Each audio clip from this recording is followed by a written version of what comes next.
오늘 우리에게 주시는 말씀은 창세기 20장 1절에서 7절까지 말씀입니다. 제가 본문 말씀을 봉독해 드리겠습니다.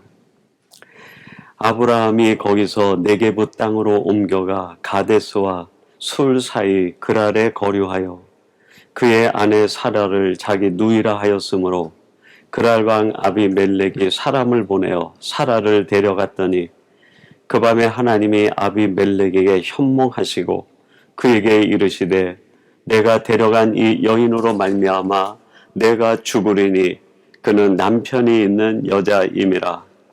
아비멜렉이 그 여인을 가까이 하지 아니하였으므로 그가 대답하되 주여 주께서 의로운 백성도 멸하시나이까. 그가 나에게 이는 내 누이라 하지 아니하였나이까. 그 여인도 그는 내 오랍이라 하였사오니 나는 온전한 마음과 깨끗한 손으로 이렇게 하였나이다. 하나님이 꿈에 또 그에게 이르시되 내가 온전한 마음으로 이렇게 한 줄을 나도 알았으므로 너를 막아 내게 범죄하지 아니하게 하였나니 여인에게 가까이 하지 못하게 함이 이 때문이니라. 이제 그 사람의 아내를 돌려보내라. 그는 선지자라. 그가 너를 위하여 기도하리니 내가 살려니와 내가 돌려보내지 아니하면 너와 내게 속한 자가 다 반드시 죽을 줄 알지니라. 아멘. 오늘 창세기 강의 84번째 시간은 주신 말씀 창세기 20장 1절에서 7절 말씀을 갖고 믿음이 흔들리면 인생이 무너진다 하는 제목으로 하나님의 말씀을 전하도록 하겠습니다. 성경은 우리 믿는 자들에게 누누이 반복하여 말씀할 때 의인은 믿음으로 살아야 한다 하는 말씀을 강조하고 있습니다. 하박국 2장 4절에서 이렇게 말씀합니다. 보라 그의 마음은 교만하며 그 속에서 정직하지 못하나 의인은 그의 믿음으로 말미암아 살리라. 이 하박국 선지자는 이스라엘 백성들이 가장 어려운 때 바벨론에 포로로 끌려가 있을 때 활동했던 선지자입니다. 이스라엘 백성들에게는 말할 수 없는 고통과 아픔의 때였죠. 그때 하나님이 그들에게 주신 말씀, 너희들의 상황이 힘들고 어려워도 감당하기 어려운 고난의 때라 할지라도 믿음으로 살아야 한다 하는 말씀을 들려주신 겁니다. 신약에서 사도 바울이 이 말씀을 로마서 1장 17절에 인용하여 이렇게 말씀하고 있습니다. 복음에는 하나님의 의가 나타나서 믿음으로 믿음에 이르게 하나니 기록된 바 오직 의인은 믿음으로 말미암아 살리라 함과 같으니라. 신약 시대 때 이스라엘 백성들이 하나님의 선민이 되어 믿음을 갖고 살아갈 때 시대는 달라졌다 할지라도 너희들이 살아가는 삶의 논리, 삶의 원리는 오직 하나 믿음이라는 겁니다. 구약 시대에도 믿음으로 살았다고 하면 신약 시대도 믿음으로 살아야 한다는 말씀입니다. 여러분, 이 말씀이 우리에게 주는 총체적인 메시지가 뭘까요? 그렇습니다. 우리 믿는 자들은 내가 지금 살아가고 있는 시대, 환경, 상황이 어떠하든 그것에 관계없이 오직 믿음을 따라 믿음의 원리를 쫓아 살아가는 것을 우리 믿는 자가 원리로 가져야 한다는 말씀입니다. 오늘 이 말씀을 나누는 사랑하는 성도 여러분, 여러분이 살아가는 삶이 아무리 힘들고 어려워도 지금 이 시대가 어떠하든 여러분들이 어떤 상황을 만나든 오직 믿음의 원리를 쫓아 살아가심으로 인하여 하나님의 역사하심을 목도하시고 하나님의 기적을 체험하는 성도들이 되시기를 바랍니다. 그러면 왜 하나님께서는 이렇게 우리 믿는 자들에게 시대와 상황을 초월하여 믿음을 따라 살라고 말씀하고 있는 것일까요? 그렇습니다. 믿음이 흔들리면 우리의 인생이 무너지기 때문입니다. 오늘 본문 내용은 믿음의 조상이라 일컬어지는 아브라함에 대한 이야기입니다. 근데 그 아브라함이 오늘 본문에 보니까 믿음이 흔들려요. 그 흔들리는 믿음 때문에 아브라함도 물론이지만 그의 가족과 주변 사람들까지 인생의 어려움을 만나게 합니다. 여러분, 오늘 본문을 함께 묵상하면서 믿음이 흔들릴 때 우리의 삶과 인생에는 어떤 일들이 일어나는가 살펴보고 이것을 반면교사 삼아 우리들은 우리가 살아가는 삶의 현장에서 어떠한 어려움이 있든지 오직 믿음에 의지하여 믿음을 붙들고 살아가는 사람이 되기를 결단하기를 바랍니다. 그러면 첫 번째로 믿음이 흔들릴 때 어떤 일이 일어날까요? 그렇습니다. 인생의 방황이 시작되게 됩니다. 오늘 본문 1절 말씀입니다.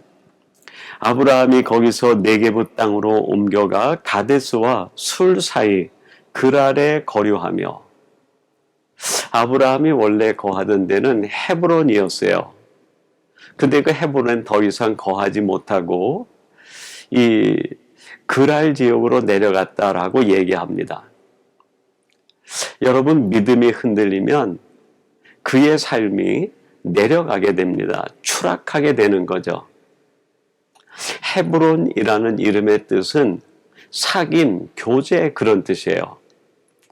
아브라함이 이전에는 하나님과 깊은 사귐과 교제 가운데 있었는데 어느새 그의 믿음이 식어지고 흔들리게 되면서 그는 세상을 기웃거리게 되고 세상으로 추락하고 내려가는 사람이 되고 말았던 것이죠.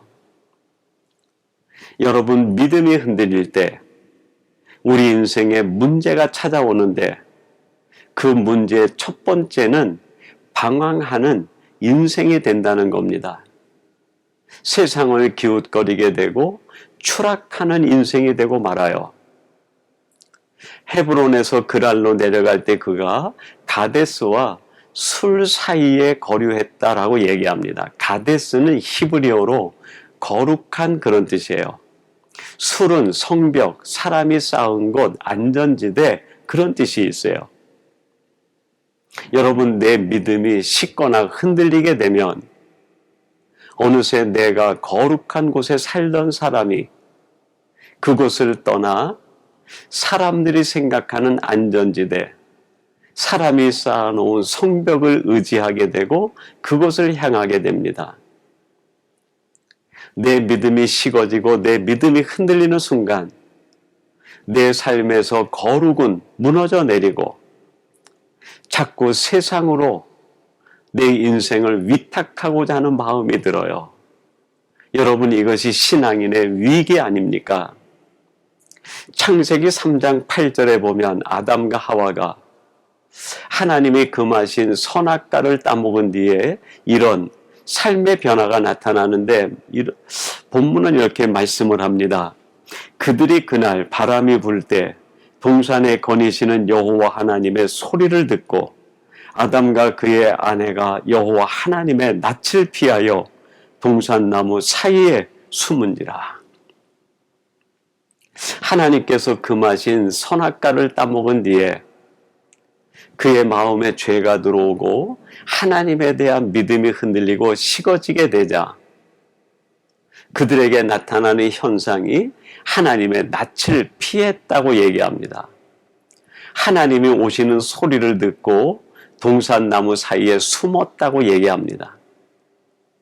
여러분, 믿음이 굳건하고 하나님과 깊은 관계, 사귐 속에 있을 때에는 하나님의 소리가 너무나 반갑고 하나님의 얼굴 배우는 것이 그렇게 기뻤는데 그들의 믿음이 흔들리고 식어지게 되자 하나님의 소리는 너무 두려움의 소리로 바뀌고 하나님의 얼굴 배우기가 너무 부담스러웠던 거예요.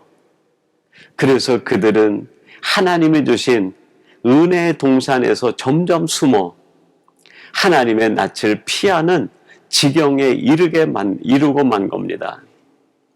여러분, 내 믿음이 든든하면 하나님과 더 깊은 관계와 기쁨 속으로 들어가지만, 내 믿음이 식어지게 되면, 내 믿음이 흔들리는 순간 우리는 하나님의 낯을 피하여 숨는 사람이 되고 내 인생은 점점 추락하는 인생이 되고 맙니다. 결과적으로 우리 인생의 방황이 찾아오게 됩니다.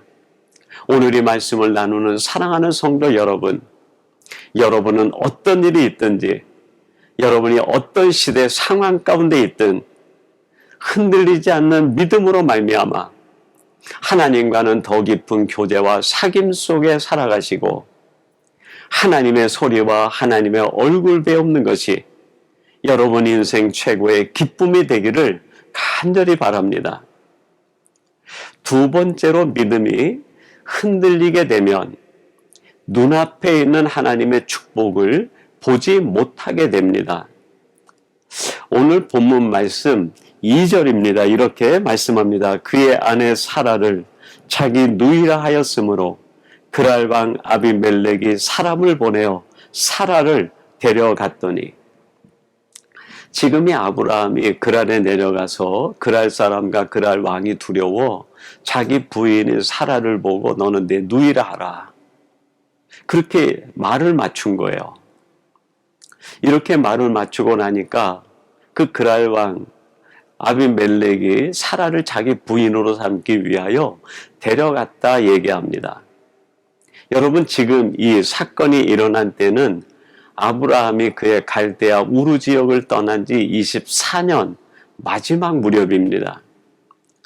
하나님께서 아브라함에게 내년 이맘때 사라에게 아들이 있을 것이라 말씀하신 직후예요. 하나님의 약속이 막 실현되려는 순간, 하나님께서 아브라함에게 약속하셨던 이삭의 축복이 이루어지기 바로 직전에 이러한 일이 일어나고 만 겁니다. 여러분, 하나님의 축복이 바로 눈앞에 있었는데 하나님이 약속하신 그 축복이 이루어지기 직전에 어떻게 아브라함에게 이런 일이 일어날 수 있었을까요? 그렇습니다. 믿음이 흔들렸기 때문이에요.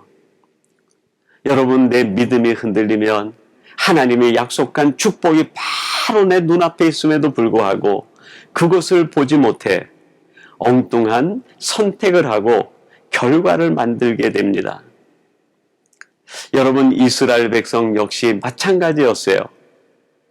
그들이 애굽에서 나왔을 때 하나님께서 가나안 땅을 선물로 주신다고 가나안 땅에 들어가라고 하는데, 그들이 가나안 땅을 정탐하고 돌아와 보고를 하는데 어떻게 보고를 합니까? 민수기 13장 31절 말씀, 그와 함께 올라갔던 사람들은 이르되 우리는 능히 올라가서 그 백성을 치지 못하리라.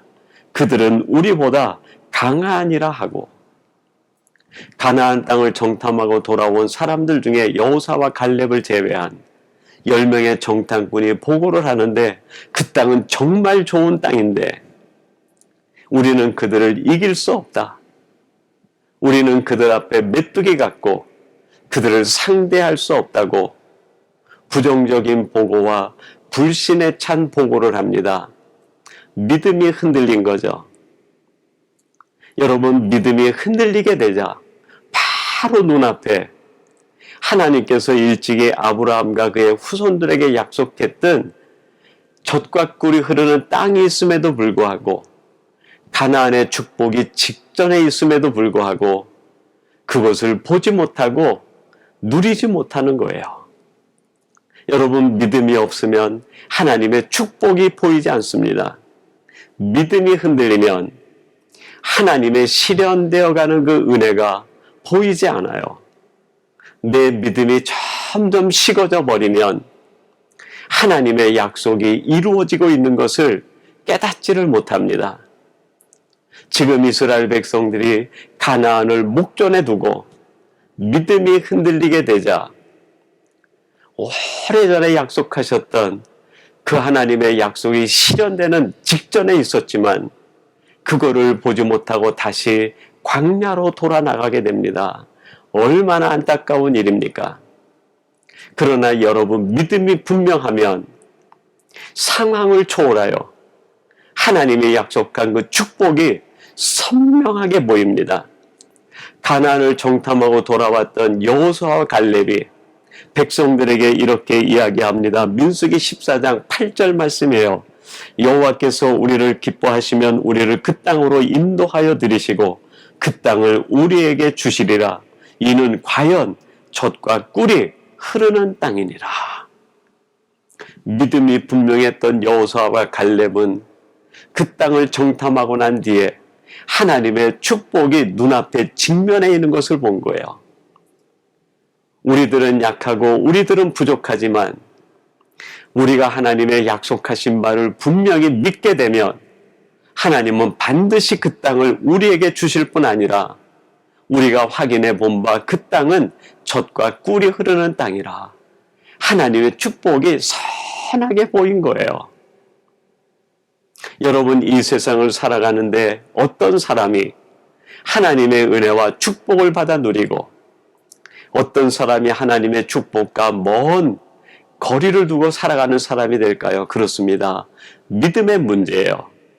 믿음이 흔들리면 눈앞에 있는 축복도 보지 못하지만 분명한 믿음을 붙들면 하나님의 약속이 실현되고 있는 것과 내 눈앞에 펼쳐지고 있는 하나님의 놀라운 축복과 기적들이 선명하게 보입니다.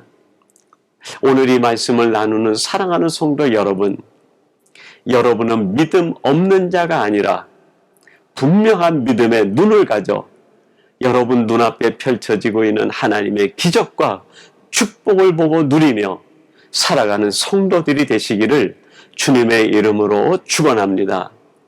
마지막 세 번째로, 믿음이 흔들리게 되면 타인을 죄에 빠지게 합니다.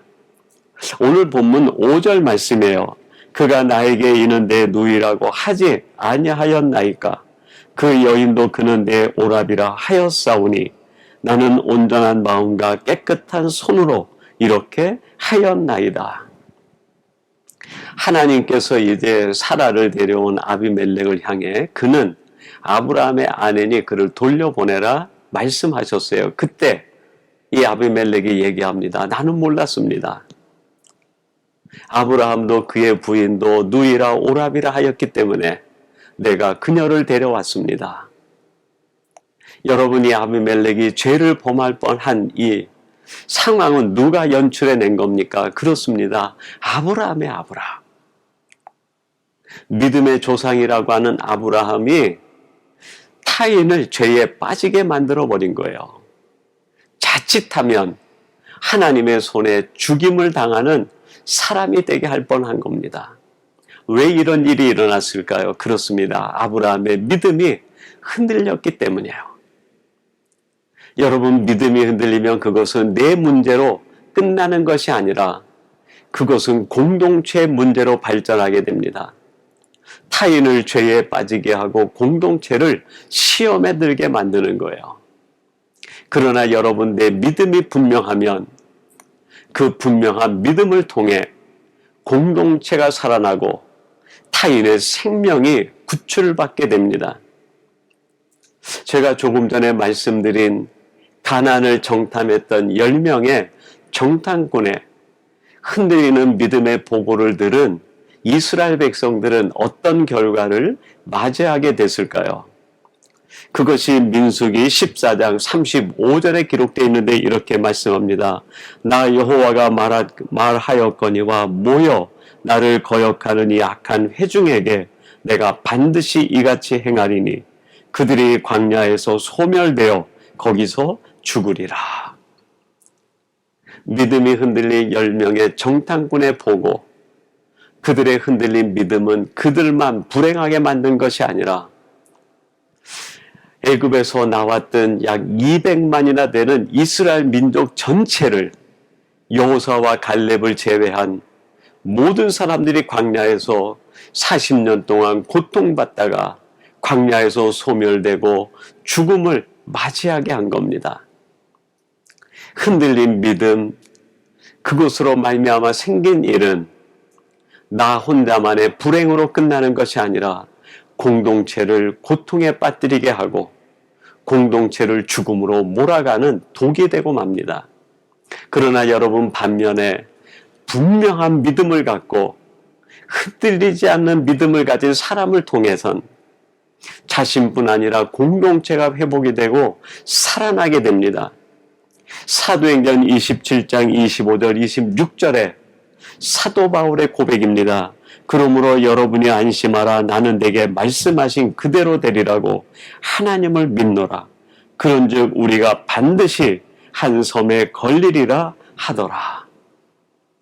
유라굴로라고 하는 큰 풍랑을 만나 배에 탔던 모든 사람들이 죽음의 위기에 빠져 있을 때 한밤중에 오셔서 말씀하신 하나님의 말씀을 굳게 붙들고 믿었던 사도 바울을 통하여 그 배에 탔던 276명이나 되는 모든 사람들의 생명이 안전하게 구출받게 됩니다.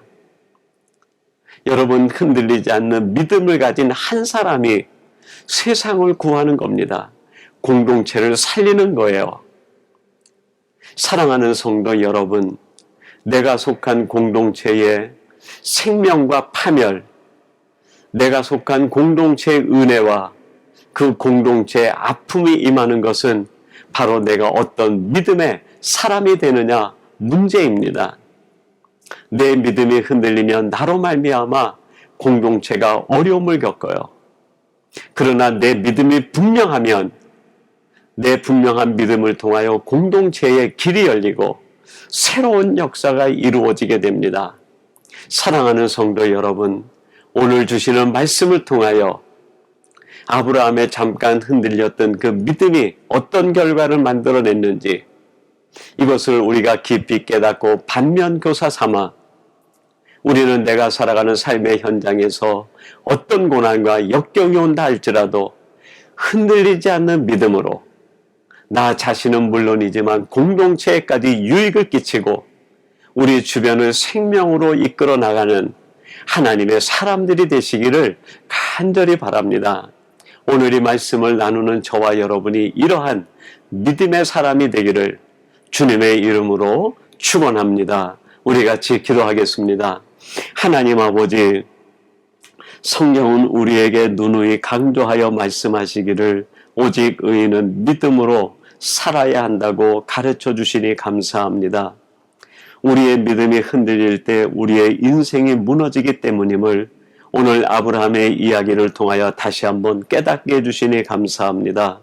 그러므로 이제 오늘 이 본문 말씀을 반면교사 삼아 우리는 어떠한 상황, 어떠한 일을 만나든 흔들리지 않는 믿음으로 살게 해주시어서 내 자신의 유익은 물론이거니와 공동체를 살리는 하나님의 사람들 되게 해 주옵소서.